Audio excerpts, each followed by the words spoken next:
नमस्कार, आप देख रहे हैं आपका अपना मोक्ष चैनल, जहां पर मैं प्रिया पांडे आप सभी का धर्म कर्म के खास वीडियो में आपका स्वागत करती हूं। आज का धार्मिक वीडियो होने वाला है उत्तराखंड के बहुत ही खास त्योहार फूलदेई त्योहार की। जी हाँ, आज हम आपको बताएंगे कि उत्तराखंड में फूलदेई फेस्टिवल किस तरह से मनाया जाता है और इसका महत्व क्या है उत्तराखंड में। दोस्तों, उत्तराखंड हमेशा से ही अपनी समृद्ध सभ्यता और संस्कृति के लिए देश विदेश में प्रसिद्ध है। देश में भले ही कुछ ही त्योहार धूमधाम से मनाए जाते हों, पर देवभूमि कहे जाने वाले उत्तराखंड के पर्वतीय क्षेत्रों में लगभग हर महीने ही अनेक त्योहार धूमधाम से मनाए जाते हैं, जिसकी शुरुआत हिंदू पंचांग के पहले दिन यानी कि संक्रांति से होती है। वहीं बात करें संक्रांति की, तो इस दिन सूर्य देव एक राशि को छोड़कर दूसरी राशि में प्रवेश करते हैं। इस शुभ अवसर पर देवभूमि के लोग प्राचीन समय से ही अपने इष्ट देवी देवताओं मंदिरों में जाकर पूजा अर्चना करते आए हैं। यहाँ लगभग हर संक्रांति को एक लोक पर्व के रूप में मनाया जाता है। बात मार्च महीने की करें तो हिंदू पंचांग के मुताबिक 14 या 15 मार्च से चैत्र मास की शुरुआत होती है, जिसकी संक्रांति को उत्तराखंड में फूलदेई पर्व के रूप में मनाया जाता है। इस दिन भगवान सूर्य कुंभ राशि को छोड़कर मीन राशि में प्रवेश करते हैं। बात 2024 की करें तो इस वर्ष यह त्योहार 14 मार्च को मनाया जाएगा। इस दिन छोटी छोटी बच्चियां घरों की देहली का पूजन फूलों से करती हैं। इस त्योहार को कुमाऊनी लोग फूलदेई जबकि गढ़वाली लोग फूल संक्रांति कहते हैं। साथ ही साथ आपको बताते चलें कि फूल खेलने वाले बच्चों को फुलारी कहा जाता है। बता दें कि फरवरी महीने में पतझड़ होने के बाद मार्च महीने में वृक्षों में नए नए पत्ते उगने लगते हैं। धरा नए नए फूलों से शोभयान हो जाती है। इसी महीने से न केवल गर्मी की हल्की सी शुरुआत होती है, बल्कि वसंत पंचमी के आगमन से धरा हरियाली से आच्छादित हो जाती है। इस वक्त उत्तराखंड के पहाड़ी इलाकों में अनेक प्रकार के रंग बिरंगे फूल उगते हैं, जिनमें पयोली, पूलम, आड़ू, बुरांश आदि पुष्पों की छटा बिखरती रहती है, जो पहाड़ की हसीन वादियों की शोभा को और भी ज्यादा बढ़ाने का काम करती है। इन्हीं रंग बिरंगे फूलों को छोटी छोटी कन्याएं पेड़ों और जंगलों से तोड़कर लाते हैं और अपनी टोकरी में रखकर पूरे गांव में घूम घूम कर गांव की हर दहली या दरवाजे पर जाते हैं और उन फूलों और अक्षत आदि से दहली का पूजन करते हैं। साथ में एक सुंदर सा लोकगीत भी गाते हैं, जिसमें घर के सदस्यों के प्रति शुभकामना संदेश होते हैं। कन्याएं जहां अनेक मंगल कामनाओं के साथ घर की दहली का पूजन करती हैं, तो वहीं घर के वरिष्ठ सदस्य शगुन के तौर पर उन्हें भेंट भी देते हैं। कुल मिलाकर उत्तराखंड का ये त्योहार वसंत ऋतु के स्वागत और प्रकृति का आभार व्यक्त करने के लिए मनाया जाता है।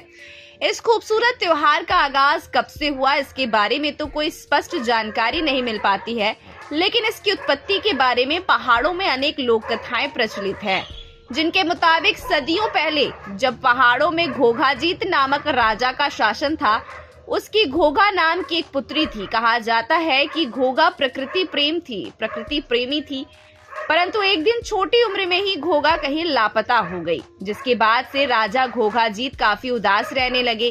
तभी कुलदेवी ने उन्हें स्वप्न में दर्शन देकर कहा कि राजा गांव भर के बच्चों को वसंत चैत्र की अष्टमी पर बुलाएं और बच्चों से फ्योली और बुरांस देहरी पर रखवाएं, जिससे घर में खुशहाली आएगी। कहा जाता है कि राजा ने ऐसा ही किया, जिसके बाद से ही पूरे राज्य में फूलदेई पर्व मनाया जाने लगा।